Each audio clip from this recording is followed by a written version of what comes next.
What's going on YouTube? This is Bmcool247 and here is my Silent Swordsman deck profile, the Yu-Gi-Oh! GOAT format. Of course, shout out to Skilled Brown Magician for having me on his channel.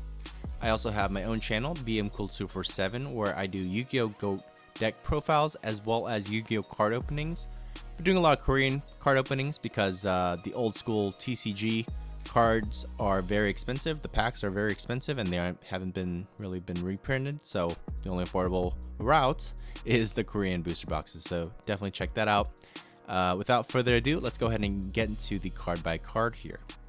So the whole deck is based around the Silent Swordsman cards here, level 3 and level 5. I don't run a 7 because he negates all spells and he's not like a horse level 8 where he only negates your opponent's spell, so I can see that being detrimental, and I have experienced that firsthand being detrimental to my own spells because I run spells here. So I just left him out, and he's pretty bricky too. So level 5 is suffice. So let's see what level 3 does. So level 3 is unaffected by your opponent's spells that target it. So any equip spells like Snatch Steal, Brain Control, Book of Moon is a very common one. So if they're drawing into any of those when you have this guy on the field, it's a dead card, which is really nice. I only run 2 of him because you don't really need to see him in your hand. You would rather bring him out via Shining Angel, or maybe you could search for him if you want him with Reinforcement of the Army. But the best way to bring him out is with Shining Angel because he pitches himself during your standby phase. Mind you, it activates under Skill Drain because it activates in the graveyard or resolves in this graveyard, and you can activate it on the field because Skill Drain doesn't stop that. Silent Swordsman level 5 comes out, and this guy's pretty neat because he's unaffected by your opponent's spell effects, period, which means he can't be targeted by Snatch Steal or Book of Moon, but he also can go around Lightning Vortex, but most importantly, Level Limit Area B, Swords of Revealing Light, Messenger of Peace, so he doesn't care about that, and he does whatever he wants and just goes in.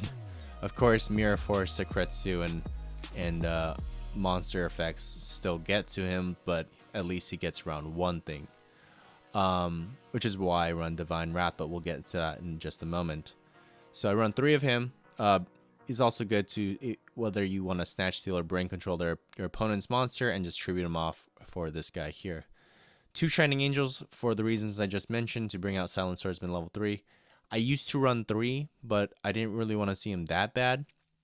And he's just good for the opponent to try to have to use resources to get rid of him besides battle, which is really nice. So that's why I run 2 of him. I used to run 3 with a creature swap, but I didn't want to turn into a creature swap kind of deck, so I just left it at 2. You can also search DD Warrior Lady, who's just a good staple warrior in a warrior deck here. Blade Knight as well, just a great staple and another light target for Rhoda. And yeah, he's versatile, as you may already know. Zambira the Dark is actually the MVP in this deck. Not only is he a dark searchable via Rhoda warrior, but he's 2100 attack, which can beat over Berserk Gorilla, and a face-up defense Chaos Sork, which is really nice. And if he's attacking a weaker monster in attack mode, he can draw even more blood than normal. And he has a limiting factor where you can't attack directly, but what's really nice about him is that you don't have to worry about if they Snatch Steal him next turn, and he's the only monster on the field, because he can't attack you. It works both ways, right? And also you don't have to worry about them Snatch Stealing him, because after you probably used his attack, he's going to be down at 1900, so you have another Zambira the Dark. Your 2100 fresh Zambira the Dark that you play can beat over their 1900 one, so it's better that his attack goes down over time, and that's why I run 3 of him, and he's just super underrated in my opinion. Breaker is just really versatile, another dark target Sangan, who can search Silent Swordsman or Cyberjar. I really like searching Cyberjar when in times of need, because it's just a nuke, and it's another dark target. Tribe, just wanted more beaters. Not a dark target, but he's just good against scapegoats. I don't like scapegoats at all, so that's why I run these 2 here. Exiled Force is just a search for Rhoda in case you just need to get rid of a BLS or something like that. So yeah, these guys all destroy BLS. Same with DD Warrior Lady there. The Trinity for card advantage, some backward removal. It's very standard stuff here. I don't really need to explain too much of these guys here. I like running one brain control because I like taking opponents' monsters, and especially if I have a tribute for it. That's why I run it in here. If I didn't have these three, I probably wouldn't run brain control because I don't like giving it back to the opponent. Mind control. This works out so many times. Just when they have a moth set down, face down, and I just flip them up.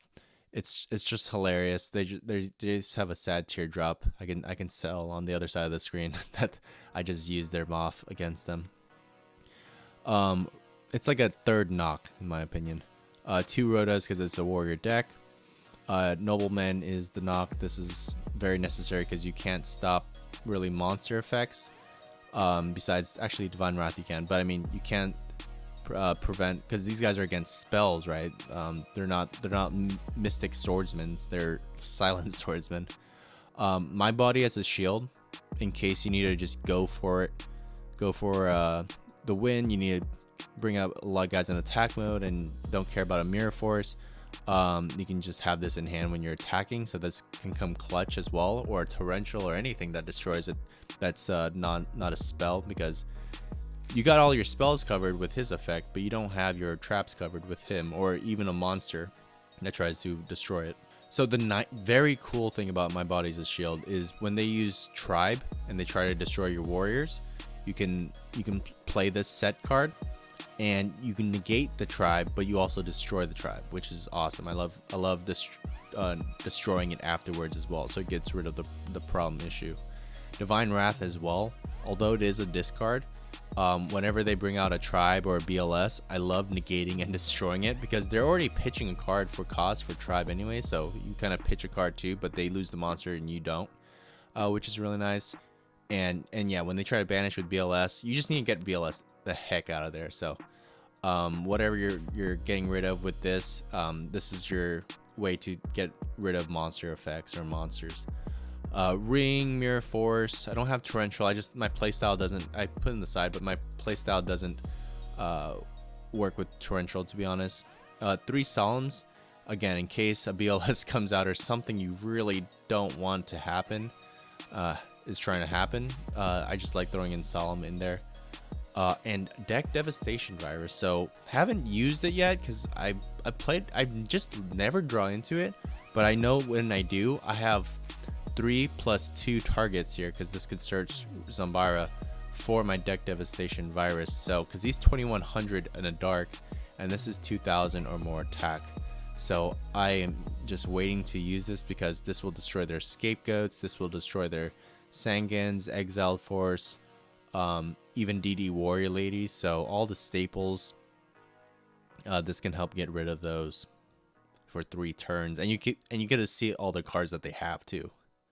So for my sides, I threw in 2 DD Assailants for when I play like a beast down deck. I can try to have my own monsters to be searchable, and they'll have a punishment when trying to destroy these guys in battle.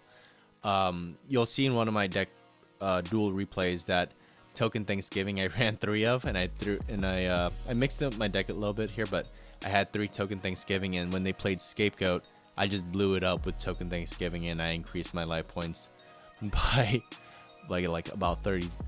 I don't know if it was 3,200 or what, but I increased it by a lot, which is hilarious. I also threw in 3 Mask of Restrict when I play against that deck. I was talking to Skilled Brown Magician. He was saying Threatening Roar is the better side for this, which I agree. That's why I put this in here. But I just wanted to put this in here because in the replay you'll see I used Mask of Restrict and they couldn't play anything to begin with, which was pretty hilarious. 3 Threatening Roar in case you play against a OTK deck. 3 Royal Decree in case you play against a Trap Stun deck, and also 3 Stealth Bird because in case you play against a Trap Stun deck, they have to worry about your own monster that does a little Pac-Man action, which is hilarious. And then 1 Mind Control in case you play against a deck that runs a lot of Decoy Cheese, runs a lot of Moths. This is nice to just take their card and use their effect. So that's it for the deck profile. I hope you guys like it.